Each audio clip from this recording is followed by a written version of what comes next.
गवारीची भाजी मी बऱ्याच वेळा केलेली आहे, पण आज एक वेगळ्याच पद्धतीने गवारीची भाजी या ठिकाणी मी बनवलेली आहे। दही वापरून या ठिकाणी गवारीची भाजी ज्यावेळी आपण बनवतो खायला अगदी स्वादिष्ट आणि चटपटीत लागते। चला तर मग रेसिपीला सुरुवात करूया। रामकृष्ण हरी मंडळी, अर्धी वाटी या ठिकाणी फ्रेश दही घेतलेला आहे। जास्तीचं आंबट दही वापरू नका, नाहीतर आपली भाजी आंबट होऊ शकते। फ्रेश दहीच या ठिकाणी वापरायचं आहे। यामध्ये अर्धा चमचा धनेपूड, अर्धा चमचा गोडा मसाला घालायचा आहे, तसेच 1 चमचा लाल तिखट घालायचं आहे। या ठिकाणी तिखट तुम्ही कमी जास्त तुमच्या आवडीनुसार करू शकता। आता हे सर्व मसाले यामध्ये चांगले मिक्स करून घ्यायचे आहेत। पावशेर गवारीची शेंग या ठिकाणी स्वच्छ निवडून मी चाळणीत धुवून ठेवलेली आहे। गवारीची शेंग वापरताना शक्यतो करून कवळी गवारीची शेंग वापरा, जास्त निबर गवारीची शेंग तुम्ही या ठिकाणी वापरू नका। गॅसवरती कढई ठेवलेली आहे। आता यामध्ये गवारीची शेंग 1 मिनिट आपल्याला परतून घ्यायची आहे। 1 मिनिटानंतर यामध्ये 1 चमचा तेल घालायचे आहे। तेल घातल्यानंतर परत आपल्याला ही गवारीची शेंग परतून घ्यायचे आहे।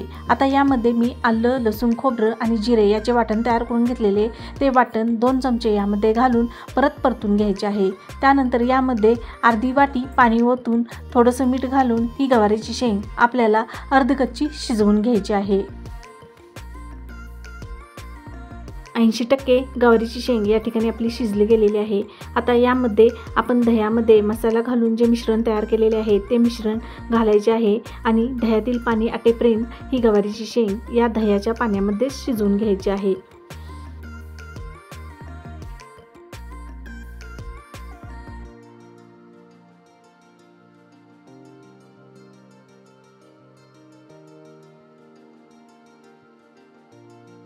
गवारीच्या भाजीतील पाणी या ठिकाणी आटलं गेलेलं आहे।